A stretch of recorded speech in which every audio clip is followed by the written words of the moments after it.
પ્રકરણની શરૂઆત કરીએ. ખૂબ જરૂરી અને મહત્વનું કહી શકાય એવા પ્રકરણની આજે હું તમને વાત કરું. આ પ્રકરણ એવું છે કે માત્ર તમને અત્યારે નહીં પણ આગળના જેટલા પણ ધોરણ તમે ભણશો એ બધામાં ખૂબ ઉપયોગી થશે અને દરેક જગ્યાએ એનો ઉપયોગ વ્યવહારમાં પણ થશે. એટલે ખૂબ સારી રીતે એની સમજૂતી પાયાના જ્ઞાન તરીકે આજે આપણે મેળવશું. તો હું તમારી સમક્ષ કેટલાક વાક્યો લખું છું.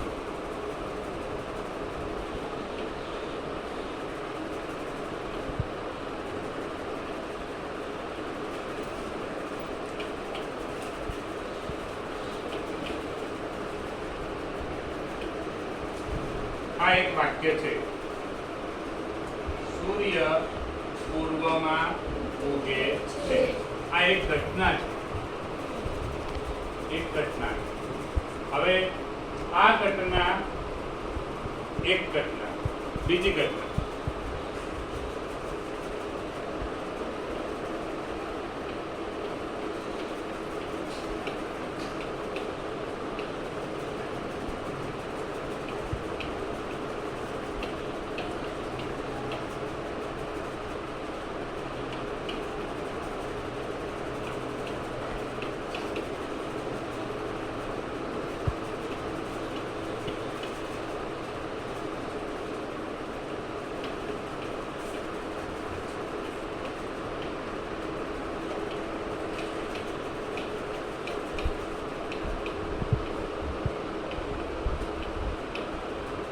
બીજી ઘટના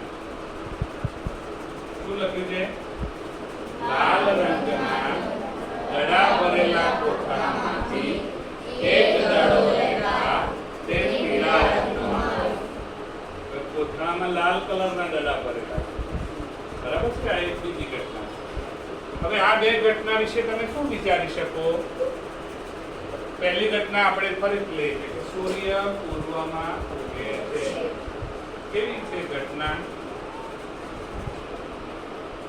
સાચી ઘટના. એટલે સાચી ઘટના, રોજિંદી ઘટના. દરરોજ ઉગે છે ને, કે રજા પાડે છે કે આજે અષાઢી બીજ છે, આજે નહીં ઉગવું એવું કહે છે, આજે રવિવાર છે નહીં ઉગવું નહીં. તો એ રોજિંદી ઘટના છે. બીજું કે કોઈના મનમાં સંશય છે કે આ તો ઉગે ખરો ના એવું છે? કોઈના મનમાં એવું છે કે સાહેબ એક દિવસ મેં પશ્ચિમમાં ઉગેલો જોયો છે? નહીં. તો આ એવી ઘટના છે કે જેના ઉપર કોઈ શંકા નથી, જેના ઉપર આપણને કોઈ શંકા નથી. એ કોઈ પણ રીતે એ ઘટના બનશે, બનશે અને બનશે. તો એવી ઘટનાઓ હોય એને આપણે કહીશું ચોક્કસ ઘટના.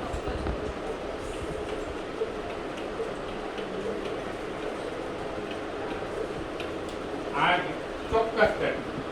ચલો, ચોક્કસ ઘટના વિશે એક ઉદાહરણ પણ આપશે, બીજું ઉદાહરણ પણ આપશે. આવું ચોક્કસ, એને ચોક્કસ ઘટના જ કહેવાય.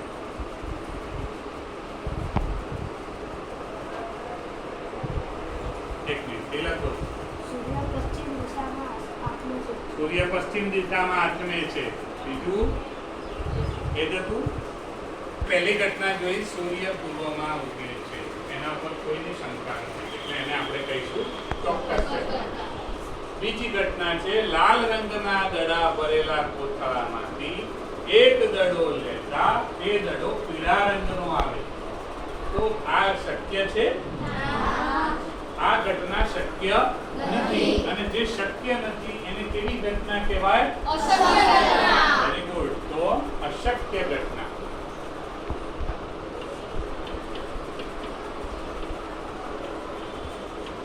આ અશક્ય ઘટના વિશે બીજું કોઈ ઉદાહરણ આપી શકો?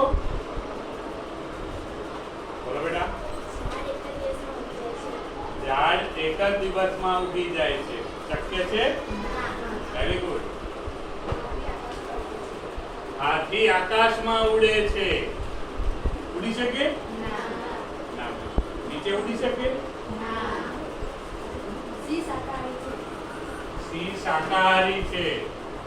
તો આ બધી ઘટનાઓ તમે જુઓ છો કે વ્યવહારમાં ઘણી બધી ઘટનાઓ છે. એ કેટલીક ઘટનાઓ વિશે આપણને બિલકુલ શંકા નથી.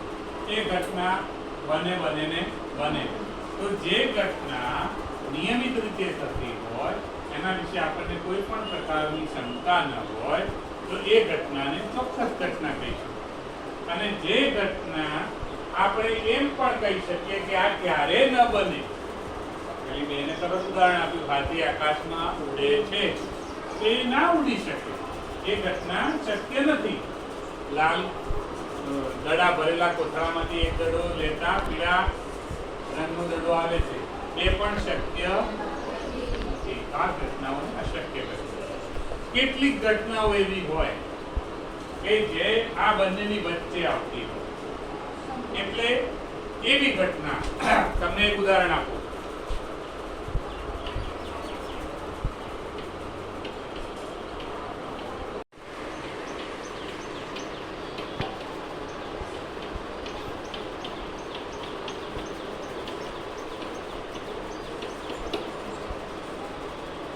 દિપેશ પરીક્ષામાં 100 માંથી 100 ગુણ મેળવશે. કહી શકશો કે હા ચોક્કસ ઘટના? કહી શકશો? ના, અશક્ય ઘટના. શક્ય જ નહીં એવું કહેશો. દિપેશ મહેનત કરશે તો લાવશે ખરો, દિપેશ મહેનત નહીં કરે તો નહીં પણ લાવે. એટલે આના વિશે કોઈ ચોક્કસ અનુમાન આપણે બાંધી શકતા નથી. તો કેટલીક ઘટના